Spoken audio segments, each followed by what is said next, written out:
Mate, cervecita, vinito, agua, lo que quieras para acompañar este podcast. Simplemente vos y tu escucha. Mi nombre es Ignacio Esteller, me dicen Nato, y te doy la bienvenida a nuestros podcasts. A los podcasts de EG. ¿Qué tal? ¿Cómo andan? Espero que muy, pero muy bien. Bienvenidos a los podcasts de EG. La verdad que estoy muy contento de compartir con ustedes estas conversaciones que van a empezar a escuchar. Espero que lo disfruten muchísimo. Para mí los podcasts, una de las características más importantes que tienen es que busca profundidad en los temas. No hay nada más lindo que tener una conversación con alguien de manera profunda o con interés o con escucha o con los órganos de atención bien activos para profundizar sobre algún tema, para debatir, para compartir ideas. Espero que lo disfruten muchísimo. Los podcasts de EG van a transitar diferentes temas que tienen que ver con la educación, con la innovación en la educación, con la tecnología aplicada a la educación, con la cooperación. La ciencia nos está diciendo de manera muy clara cómo podemos ser más colaborativos y más cooperativos y en ese sentido cómo podemos mejorar como sociedad. Sí o sí tenemos que estar pensando en el otro. Si pensamos en los demás, vamos a estar dándonos frutos a nosotros y vamos a mejorar como personas y en ese sentido crecer y mejorar la sociedad en la que vivimos. En cualquier ámbito, no solamente en el educativo. Vamos a arrancar este primer podcast con Florencia Casasa. Estoy muy contento de haber tenido esta charla con ella. Ella es bióloga, docente, está en EC Educación desde los comienzos, incluso antes de mí, porque yo me considero uno de los que primero se empezó a trabajar en EC, pero ella ya estaba allí implementando la metodología, la tiene muy clara con la implementación de la metodología, incluso hoy en día ella ocupa un rol en el equipo de implementación. Nadie conoce la metodología más que ella, incluso mucho más que el Nacho. Chiste. Pero es verdad, lo han construido juntos, porque la verdad que Flor fue una de las primeras que lo empezó a implementar en los preuniversitarios de medicina en la provincia de Mendoza, Argentina. Quiero que disfruten, que activen sus oídos, su escucha, y escuchémosla a ella, a Flor, hablar sobre todos estos temas que tienen que ver con la educación. Que lo disfruten mucho. Bueno, Flor, mira, la primera pregunta que te voy a hacer tiene que ver con lo siguiente. Hay una frase que a mí me gusta mucho, que yo la adopto mucho en mi día a día, que tiene que ver con Jodorowsky, que es un poeta chileno, filósofo, que vive en París y es un capo y piensa mucho la vida. Y él dice que lo que das hacia el otro, en realidad te lo estás dando vos. Y lo que no le das al otro, en realidad te lo estás quitando. Él pone el foco en el otro, en que nuestra felicidad o nuestra mejora en nuestros comportamientos o en nuestras búsquedas existenciales, se podría decir, en realidad le tendríamos que poner el foco en la otra persona, en el otro. Si me saco el foco de mí mismo y lo pongo en el otro, en realidad me lo estoy dando a mí y es una buena forma de vivir o es una buena concepción. ¿Qué opinas de esto? Justamente estás en un proyecto que la base es la cooperación, entonces se basaría esto en el otro. ¿Qué me está pasando a mí con respecto a las otras personas? Vos, Flor, ¿qué consideras de esto? ¿Lo consideras importante? ¿Consideras que parte de tus comportamientos, de tu felicidad o de tus búsquedas, ya sea profesionales, están basadas en el otro o deberían estar presentes en otra persona para en realidad darme felicidad a mí o bienestar a mí? Mira, arranco la pregunta esa con algo que me parece, o sea, que va exactamente a ese punto. Por un lado, dejando, digamos, el otro en nuestra sociedad inmediata ahora, te diría que como seres humanos y como parte de un montón de mamíferos y otros animales, somos seres sociables. O sea que nos construimos con el otro. Necesitamos al otro para construirnos. Parte de nuestra identidad se va formando en la medida en que interactuamos con otro. Pero te lo llevo todavía mucho más lejos. Bien. Nosotros mismos somos otros. La mitad de nuestras células son bacterias, son hongos. Y yo puedo ir al baño perfectamente porque las tengo. Yo puedo coagular mi sangre porque tengo genes que me dan sus bacterias, porque tengo genes que me aportan distintas bacterias con su propio metabolismo. O sea, básicamente, desde nuestra constitución primigenia en adelante, somos otros. Entonces, pensarnos aisladamente, pensar que podemos resolver desde las cosas mínimas que sean de cómo pongo una puerta en mi casa, a cómo genero mecanismos educativos o cómo puedo llegar a la gente para producir determinada modificación, claramente no la puedo pensar sola. Porque aparte de nuestra estructura biológica, de nuestra estructura social, está, creo que también nuestra estructura cultural. A ver, si yo puedo poner una puerta y saber que va determinada bisagra, eso ocurrió porque alguien diseñó una bisagra antes, no la diseñé yo. O sea que ese conocimiento me vino de un otro, no lo generé yo.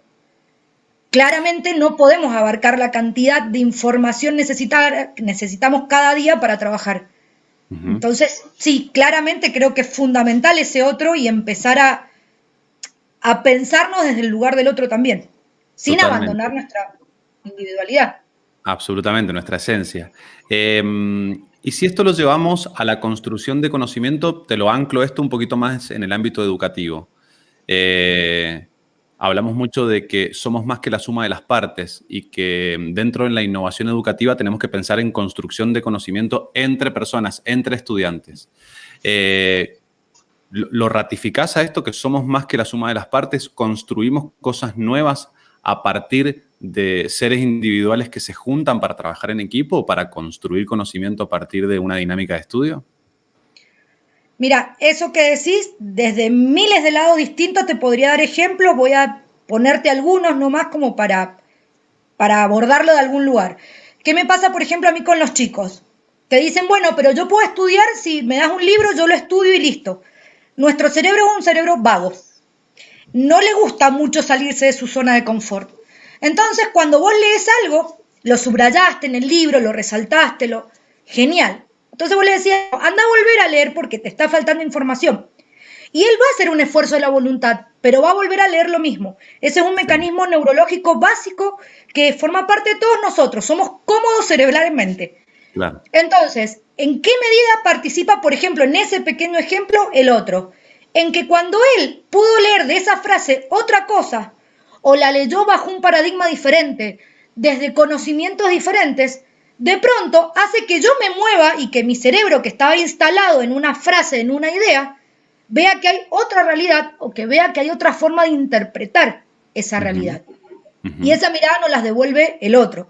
También con los chicos muchas veces nos pasa que vienen acostumbrados, por el sistema que nosotros hemos manejado, a trabajar con sus amigos. O siempre trabajan con la misma persona. Y la verdad que eso es cómodo y suma un montón. Pero el problema es que llega un punto donde yo pienso muy parecido a la otra persona. Entonces, básicamente es como si estuviera trabajando con un espejo, claro, donde me devuelve la misma mirada que yo ya tengo del problema, de la situación o de la frase. Corrernos de ese lugar, poder interactuar con otro que tenga eso, que sea diverso, que traiga otras estructuras, que traiga otros paradigmas. En realidad, la que se enriquece soy yo misma del conocimiento del otro. Claro. Te uno esto con el tema de la identidad. Para que haya identidad en un grupo de personas, tiene que haber objetivos. Y yo pienso hoy en día que en la educación está difícil plantear objetivos porque podemos todos tener el objetivo de entrar a la universidad, podemos todos tener el objetivo de recibirnos, como por ejemplo en un grupo de amigos o de estudiantes que se unen para decir, bueno, persigamos el objetivo de recibirnos juntos, vamos juntos en esta carrera, en este camino.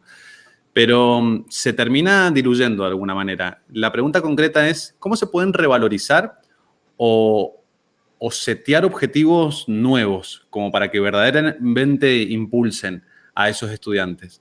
¿Por qué te lo digo? Porque vamos a recaer siempre a un poco de individualidad, de decir, bueno, el que se termina recibiendo soy yo, el que termina aprendiendo soy yo, el que, digamos, es un acto individual también el recibirse o el entrar a la universidad. Hay algunos que entran y hay algunos que no entran. Entonces, ¿cómo se puede hoy en día, innovando educativamente, revalorizar objetivos? O de última, hacerle entender al estudiante que el objetivo está en que se dé ese trabajo en equipo para que se dé esta construcción de conocimiento y de que me hace falta el otro para crecer de alguna manera. Yo lo encuentro difícil y te lo preguntaba como especialista de cómo se pueden revalorizar esos objetivos o impulsarlos o que lo vean más ahí al objetivo, más presente, no solamente recibirse, sino objetivos más diarios, más del día a día, que los tengan ahí visibles para que los impulsen. No está fácil la pregunta porque creo que uno de los elementos más difíciles, esto de generar esa identidad o simplemente hacer que aparezca, quizás ya está. Claro. Y ahí viene si me lo preguntás así de repente, yo pensé en dos cosas cuando estabas hablando. Sí. La primera que pensé, decías, en revalorizar esos objetivos, hablabas, pero en definitiva algo a lo que nosotros muchas veces como docentes estamos acostumbrados es a preconceptos. Entonces, mi primer pregunta sería, y yo preguntaría, a ellos, ¿cuál es su objetivo? O sea, y haría ese aprendizaje, decir qué necesitan ellos, y a partir de eso busco qué hay en común para generar esa identidad. Y el segundo elemento, que acá también es difícil, porque de vuelta estamos proponiendo cambios que a priori dichos suenan como muy livianos, pero analizados son muy profundos, o sea, son cambios de paradigma, que es, ¿por qué antes de arrancar no nos tomamos un tiempo para? Yo he sido profesora de secundario, y de hecho muchas veces en el propio instituto, y en muchos lados vos decís, bueno, empezamos el primer día de clase, ¡pum!, empezamos el primer día de clase. Y si nos tomamos un tiempo para setear, porque un deportista no hace eso. Un deportista antes de salir a la cancha se prepara mentalmente, se prepara físicamente, hace calentamiento. ¿Por qué en otros ámbitos siempre es el choque? Arranquemos. No, o sea, ¿por qué no nos tomamos un tiempo para analizar esas necesidades, para analizar qué es lo que los unifica? Exacto. ¿Qué es lo que unifica en el sentido de identidad? No de que sean todos uno, sino de que encuentren algo que les permita avanzar como equipo, como vos decís. Pero claramente eso yo no lo puedo saber a priori porque cada grupo humano cambia, porque los chicos son distintos, porque tienen distintas edades. Hay 10.000 factores que hace que no sé si se puede predecir de antemano cuál es ese objetivo que yo les tengo que presentar a ellos. Quizás lo bueno sería darles el espacio para que ellos construyan esa identidad, yo le pregunte cuáles sean sus objetivos y ahí elaboremos, y ahí sí ya empiezo a trabajar para que eso, digamos, se desarrolle. Pero si yo tuviera que hacer algo, empezaría por ahí. De hecho, básicamente en parte de la propuesta que nosotros hacemos, siempre se empieza tratando de buscar qué tienen en común, se hacen estrategias, por ejemplo, cuando hacen improvisación, o sea, aparecen estrategias que intentan buscar una idea de que persiguen algo en común. Que en definitiva yo creo que si vamos todos a algún punto, aunque no encuentre lo concreto, es pasarla bien haciendo lo que estoy haciendo. Tanto si me están obligando, como un chico en un secundario, como si lo estoy eligiendo. Porque quizás los ejemplos que diste vos de la universidad, las personas eligen en cierto momento, algunas, porque hay un montón de mandatos en el medio, pero suponiendo en el mejor de los casos que lo elijan, pero muchos chicos del secundario te dicen, pero que a mí me obligan a venir acá. Claro. Bueno, genial, pero si ya estás acá, no es un objetivo que tengas un día agradable, no es un objetivo que puedas aprender sin tener que sufrir en el camino o sin tener que entrar en conflicto con otro.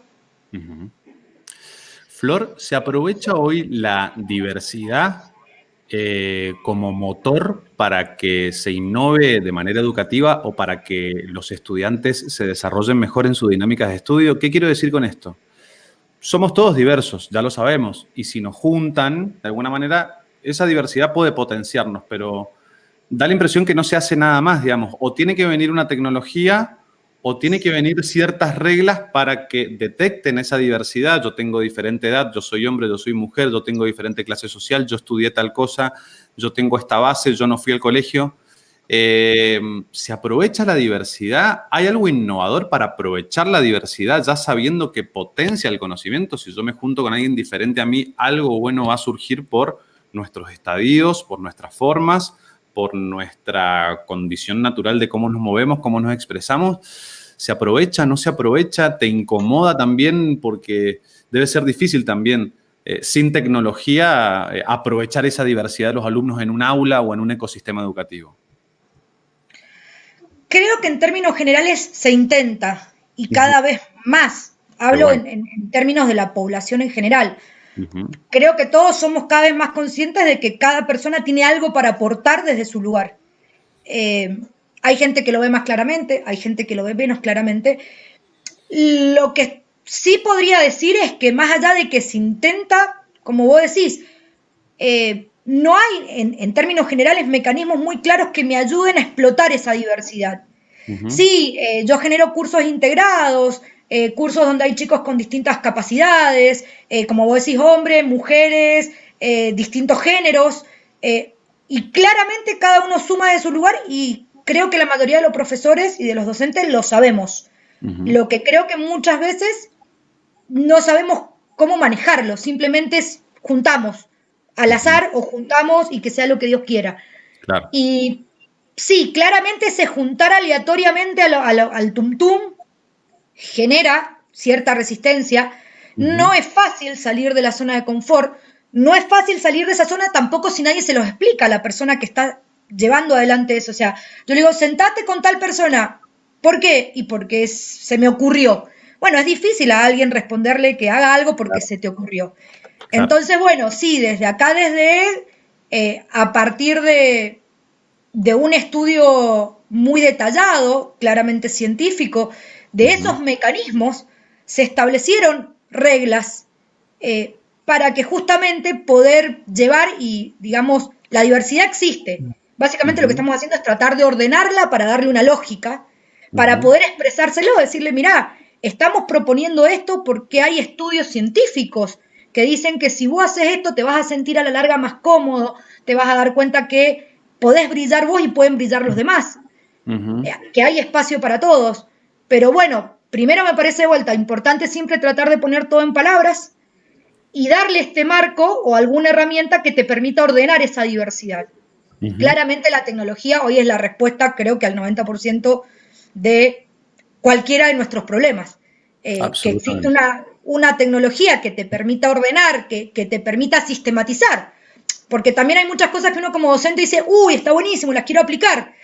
Y el primer día lo hace, y el segundo día lo hace, y el tercer día ya se te complicó porque te salí de un curso y te metes a otro. En cambio, tener una herramienta, como quizás la que propone Egg, en la cual, a partir de la info, de vuelta, no estoy tomando una info aislada, el que retroalimenta es el propio estudiante. Claro. Y a partir de esa info, poder darte la herramienta de decir, mirá, solo tenés que tocar un botón y con esto yo ya te ordeno o te ayudo a ordenar esa diversidad. Me parece, en mi punto de vista, fantástico por eso, porque como docente evita que yo tenga que estar haciendo ese esfuerzo mental en cómo organizar esa diversidad y lo pueda destinar a ver cómo están mis estudiantes. Absolutamente. Me quedan dos preguntitas. Esta tiene un poquito de desarrollo al principio porque me he vuelto un poquito lector de un filósofo surcoreano que vive en Berlín. Lo he descubierto en un par de entrevistas. Hay mucho contenido de él. Se llama Byung-Chul Han. Bueno, Han se le llama más así para simplificarlo, obviamente. ¿Qué es lo que él plantea, digamos? Él hace una crítica a cómo nos estamos comportando hoy en día o cómo se comportan hoy en día en general las sociedades contemporáneas, sobre todo pone foco en los jóvenes. Él tiene como una máxima, que es una pregunta que dice que nos estamos autoexplotando, pero en ese camino que nos estamos autoexplotando creemos que nos estamos autorrealizando. ¿Qué quiere decir esto? Hoy en día tenemos un montón de formas de solucionar cosas. Estamos con el WhatsApp, hacemos un montón de cosas al día, tenemos fácil esa conexión con otras personas y pensamos que resolvemos o que hacemos un montón de cosas y al final en realidad no estamos autoexplotando. Él dice, no me estoy autorrealizando, en realidad estoy haciendo cosas porque tengo un montón de inputs de información, tengo las redes sociales que me hablan y yo siento que estoy ocupado, que me estoy autorrealizando, que hago cosas, que tengo experiencias. Pero eso tiene un doble juego. Cuando no tengo la experiencia que está haciendo el otro, siento que me la estoy perdiendo y siento que no soy parte de eso. Entonces entramos en una bola de nieve que es muy perjudicial, sobre todo para los jóvenes, que muchos ya han nacido digitalizados y les cuesta discernir. Hoy en día se está proyectando mucho en lo que pasa en las redes sociales y no proyectamos en lo que verdaderamente nos pasa a nosotros o qué experiencias tenemos nosotros. Entonces, él que plantea volver a lo contemplativo, volver a pensar, volver al pensamiento, volver al aburrimiento, dice él. Me parecía muy interesante como línea de contenido y como pregunta a cada uno de los entrevistados de ActTV y te la traslado a vos, es qué pensás sobre esto y me imagino qué rol tiene la educación en este sentido, porque la educación vuelve a ese espacio contemplativo. En EC los chicos van a estudiar, o sea, tienen un lugar de sentarse a pensar y de no estar en esa vorágine que los hace pensar que se están autorrealizando y al final no están logrando nada o no están concluyendo en nada. No, yo recién me agarraba la cabeza porque, bueno, yo tengo un nene de 5 años Y básicamente me pasa eso, o sea, va en el auto y me dice, ¿me das el celular? Pero ¿por qué no mirás un poquito el paisaje? Mirá las cosas que te estás perdiendo por estar metido. 3 minutos después, estoy aburrido. Y no está mal, no te aburras. Y claramente el nene libera su cabeza a las 12 de la noche. Entonces se le ocurren cosas muy interesantes, pero me hace todas las preguntas a las 12 de la noche. Vos decís, si no tuviera la cabecita todo el día metida ahí, probablemente la misma pregunta se te ocurriría a las 3 de la tarde, donde yo tengo ganas de respondértela. Sí creo que es exactamente, básicamente a mí lo veo muy en lo cotidiano, el planteo ese, creo que es absolutamente real, pero también creo que la forma es eso que vos decís de centrarse en lo que nos está pasando y volver al tema también de las emociones, cosa que también es una propuesta muy importante desde esto de decir qué me está pasando, qué estoy haciendo, y que haya otros que generen el lugar. Porque yo puedo sentirlo, pero quizás si no hay una persona del otro lado que me genere el espacio para tener esa interacción, simplemente quedó en, uy, me está pasando esto. ¿Y qué hago? Lo comento, me saco una foto con una sonrisa divina en YouTube y por adentro estoy destruida. Sí. En YouTube soy buenísima manejando las redes sociales, no, claramente te sacas una foto en YouTube. Tremendo lo mío. Pero puedes grabarte un videito y sonriendo. Grabarte un video siendo feliz de la vida y por adentro estás. Y bueno, creo que también pasa eso, que a veces la tecnología invade esos ámbitos y desde muchos lugares no se generan espacios para volver a ese lugar de qué me está pasando, qué me pasa en lo cotidiano, qué me pasa en el día a día. Y creo que también ahí la tecnología tiene un impacto en la medida en que no viene a ser una herramienta, sino en que uno la pone en el lugar del hecho en sí. A ver, no sé cómo explicarme. Una vez escuché a un matemático que estaba contra esto, por ejemplo, de que le damos los celulares a los chicos o cosas por el estilo. Entonces, viste, también corre esto de no le demos calculadora a los chicos porque si le das una calculadora no aprende a sumar o a restar. Entonces vos te quedás pensando y vos decís, claro, si yo simplemente al chico le doy la calculadora y le digo hace 2 más 3, obviamente que la herramienta se transformó en sí misma en el hecho. El chico puso 2 más 3 y le dio un resultado. Claro. Pero si yo en vez de eso le digo al chico, ¿por qué no me haces la cuenta 2 más 3? Pero ¿sabes qué? No podés usar el número 2 y no podés usar el número 3 en la calculadora. Ya cambió. Y ahora sí está teniendo la función que tiene, que es una herramienta. Claro. Entonces, yo creo que la tecnología tiene eso y genera ese gris, esa línea muy difícil de ser una herramienta a ser el núcleo de tu vida.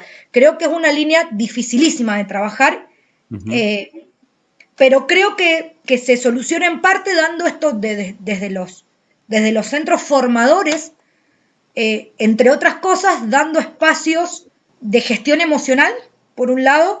O sea, que ellos tengan espacios para venir y hablarte a vos como docente o a personas particulares, como fuera, pero sentir que ellos tienen un espacio que no sea la foto en Instagram, que hay un interlocutor real del otro lado que está dispuesto a escuchar qué le está pasando. Y por otro lado tenía algo más, pero que se me olvidó porque hablo mucho. No importa. Y esto también de revalorizar las tecnologías, pero como herramientas. Entonces, no generarlas como un tabú de, no, mira, no te voy a dar el celular, porque también vos decís eso, a ver, pienso en muchos chicos que vos le decís, no uses Nintendo, o no uses la Play, ya no sé qué se usa. Y el chico va a un grupo de amigos donde todos la tienen, entonces al final también se queda aislado. Bueno, a ver, ¿cómo puedo hacer para transformar eso en una herramienta? No transformarlo en un tabú, pero tampoco transformarlo en que estén 75 horas utilizando la calculadora porque no pueden sacar 2 cuentas. Claro. Entonces me parece que esos serían los 2 ejes, que la tecnología tiene que estar al servicio de, no es el objeto, es la herramienta para llegar al objeto, para mí. Totalmente. Florchis, desde ya agradecerte muchísimo. Me queda una última pregunta que en realidad es una reflexión. No te voy a pedir ni mucho menos que resuelvas la tesis del Nacho, pero sí me parecía interesante intentar reflexionar o de a poquito aportar a esa gran pregunta que él tiene en su tesis. Obviamente que yo tomo una parte que yo también la puedo entender y desde ahí puedo hacer contenido que tiene que ver con esto de que estuve viendo tus videos sobre la evolución, sobre Darwin, así que me he estado capacitando, no estoy tan mal, pero bueno, tomando como línea de la selección natural como único marco evolutivo, o no único marco, cada uno cree en lo que quiera, digamos, pero científicamente se toma la selección natural como un marco evolutivo, como una línea de la evolución, que ha marcado en esa selección natural cierta competencia, no por los recursos. Competimos por los recursos que hay, ¿no es cierto? Siempre tomado a grandes rasgos. Por ejemplo, el dinero, ¿no es cierto? O la generación de dinero. Pero la ciencia nos sigue demostrando que hay mecanismos para ser cooperativos que funcionan. Nosotros lo estamos implementando mediante reglas que funcionan. Hoy podemos decir que sí, funcionan, desde el principio funcionaron y hoy funcionan mucho más con la ayuda de la tecnología, pero está esta contradicción. Un marco evolutivo que genera competencia, pero a su vez la ciencia me dice, por otro lado, que hay muchas cosas que podemos hacer para ser más cooperativos. ¿Lo reflexionás? ¿Te rebota en la cabeza? ¿Le intentás buscar una solución? ¿Te sentís tranquila aplicando estas reglas cooperativas y que sabes que funcionan? ¿Solamente una reflexión o qué te pasa con respecto a esta pregunta que plantea el Nacho y que nos planteamos nosotros también como miembros del equipo, ¿no es cierto? Lo que pasa es que, a ver, yendo a la tesis del Nacho y a los conocimientos del área de la evolución, esa disyuntiva de selección natural que genera, digamos, la disyuntiva altruismo versus egoísmo, en realidad ya se da, o sea, yendo a profundizar, claramente hay un montón de información que dice que aún desde la selección natural no es correcta esa disyuntiva, porque se sabe que hay un montón de mecanismos y elementos como por ejemplo justamente esto, la reciprocidad, lo que se llama por ejemplo el generar actos hacia gente que está relacionada de alguna forma conmigo, donde claramente siguen siendo de tipos selectivos y son actos altruistas. Entonces, en realidad, esa disyuntiva de que la selección natural no actúa o es contradictoria respecto al altruismo, desde lo biológico hace un buen tiempo que ya no ha quedado, o sea, que se ha ido desterrando cuando uno va juntando la selección natural con otras teorías. Perfecto. Y que básicamente es lo que después un montón de sociólogos y de matemáticos llevaron a la práctica diciendo, o sea, ¿por qué voy a ser cooperativo si yo pierdo? Claro. Teóricamente, porque simplemente doy. Claro. Porque, a ver, el problema está en ese simplemente doy. Creer que ser cooperativo es simplemente dar. Lo que uno tiene que buscar es que atrás de ese dar hay un montón de recibir, solo que está oculto. Y normalmente nos hemos quedado con el dar. Entonces, yo ayudo a alguien. Y para vos cooperar es eso, simplemente yo voy y ayudo a alguien. Y cuesta ver, pero cuando uno empieza a hurgar un poquito, vuelvo, desde las teorías biológicas está, de las teorías sociológicas ya está ampliamente también demostrado, un montón de circunstancias en las cuales, volviendo a tu frase con la que abriste, dar es recibir. Y vuelvo a lo mismo, desde lo biológico está, sino cómo funciona, por ejemplo, un hormiguero. Claro. Desde lo sociológico está, sino cómo funciona, por ejemplo, una ONG como Cáritas. Claro. Ya esas investigaciones, la verdad que están súper desarrolladas. Lo bueno que tiene un poco la propuesta que nosotros hacemos es que la sistematizamos. ¿Por qué? Porque un montón de gente dijo, haciendo esto, das pero recibís. Claro. Haciendo esto B, das pero recibís. Haciendo C, das pero recibís. Lo que vino a hacer el Nacho, es decir, cómo ordeno A, B y C para maximizar todos esos das y recibís al mismo tiempo. O sea, ya se describió cómo hacer A, cómo hacer B y cómo hacer B, C. Cómo los juntamos a esos tres. Y ahí vuelve el gran lema del Nacho, que esto de que las partes individuales, la teoría A, la teoría B y la teoría C, cuando las juntás, aparecen cosas que no son simplemente la sumatoria de las tres, sino que aparece complejidad. El hecho de articularlas genera una cooperación, un desarrollo de la cooperación mucho mayor que si las tomo individualmente y el aporte que pudieran hacer cada una de esas individualmente. ¡Maravilloso! Un Solamente quería... espanto. ¿Por qué? Maravilloso. A mí una de las cosas que más me gusta que tiene que ver con el movimiento es que a mí me parece muy interesante ya desde el hecho de cómo uno se sienta con el otro, cómo uno físicamente está con respecto a otra persona. Ya estoy dando y recibiendo sin saberlo, que eso tiene que ver mucho con lo solidario. Hoy en día voy y puse algo en el buzón de Cáritas, listo, di, fui solidario, o sea, lo ven ahí y en realidad podemos hacer un montón de cosas en donde estamos dando y recibiendo, pero no nos damos cuenta. La idea es también hacer foco ahí, que por ejemplo, que yo esté sentado frente a alguien o que yo te mire ahora y te observe, no esté pensando en qué preguntar, sino escuchando tu respuesta, ya estoy dando y recibiendo, es un acto cooperativo, digamos.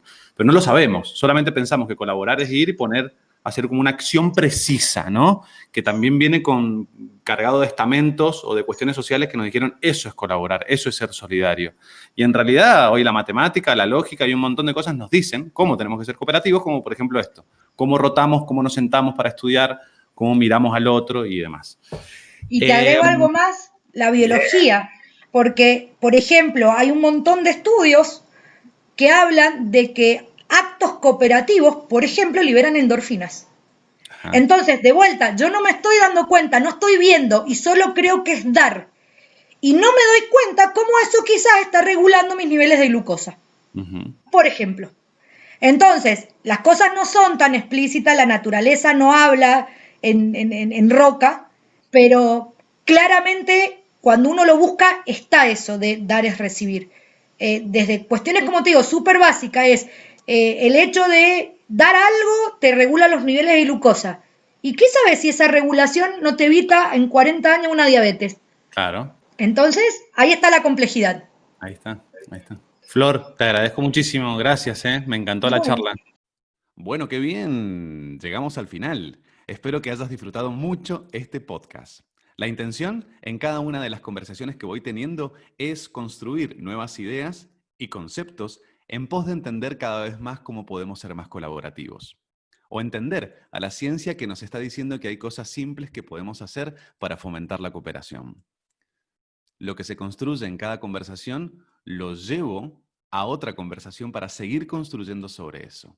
Te invito a que sigas escuchando. Seguinos en nuestras redes sociales, en nuestros canales de podcast y también suscríbete a nuestro canal de YouTube, que allí tenemos un montón de contenido para compartir con vos.